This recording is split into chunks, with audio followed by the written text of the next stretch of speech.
Édition spéciale sur TV Fil et nous revenons notamment sur l'une des grandes questions hier, c'est cette question de l'abstention. Finalement, elle est plus importante sur le plan national en 2017 qu'en 2012. Pour ce premier tour, elle s'établit à 21,77%. Qu'en est-il dans les Yvelines?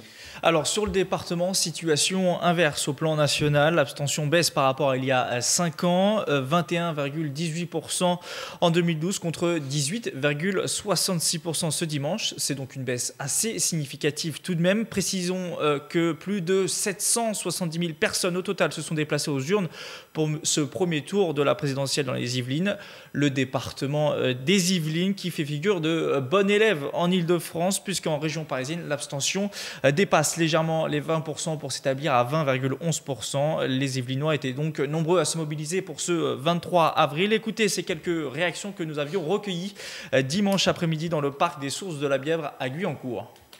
Oui, j'ai été votée parce que c'est notre devoir de citoyen et qu'on a l'occasion de donner notre voix à 18 et 19 ans, du coup on le fait. Je pense que c'est important parce qu'on nous donne l'occasion de voter, donc même si c'est pas très clair et au final on va choisir plutôt le moins pire, c'est un droit qu'on a et ce droit-là, on ne peut pas nous l'enlever, donc il faut aller voter parce que c'est important. Enfin, on est de la jeunesse et je pense que c'est important de faire peser son vote, surtout dans le cadre d'élections présidentielles.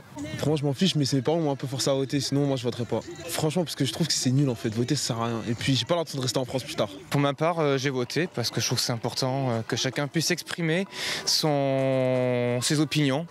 Et voilà, je pense qu'il y a forcément un candidat qui correspond. J'estime que c'est un droit qu'on a et c'est important de le respecter. Certains ne l'ont pas, donc il faut agir en tant que citoyen.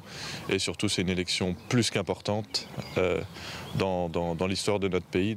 L'abstention au niveau national, l'abstention dans les Yvelines, qu'en est-il à Saint-Quentin en Yvelines, dans l'agglomération? Alors à Saint-Quentin en Yvelines, Wilfried, il y a 2 communes qui ont moins voté que les autres et c'est malheureusement une habitude pour elles désormais. Ce sont 2 villes ancrées à gauche, La Verrière, plus de 31% d'abstention pour ce premier tour et Trappes, le fief électoral de Benoît Hamon, 29,1% de non-votants. À l'inverse, parmi les bons élèves de l'agglomération, on retrouve Montigny-le-Bretonneux, Magny-les-Hameaux et mention spéciale pour Voisin-le-Bretonneux, seulement 15% d'abstention, c'est 4 points de moins qu'en 2012 pour Voisin-le-Bretonneux. Merci Nicolas. Stéphane Manson, est-ce qu'on peut en tirer des enseignements dans le cadre du second tour? Est-ce que l'abstention va rester faible pour le second tour ou on risque de retourner dans des proportions plus inquiétantes?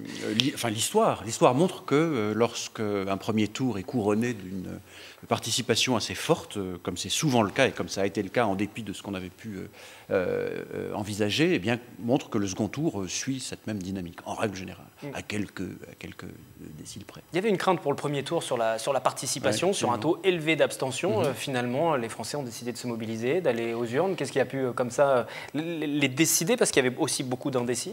Alors, ce qui a pu les décider, c'est que je pense que les Français ont toujours le goût de la politique et surtout, ce qui... Pourtant, la campagne a été longue, hein, avec les primaires, plus la campagne. La campagne a été très longue, mais les meetings étaient relativement remplis. Enfin, tout dépend pour qui, mais enfin, pour la plupart des candidats.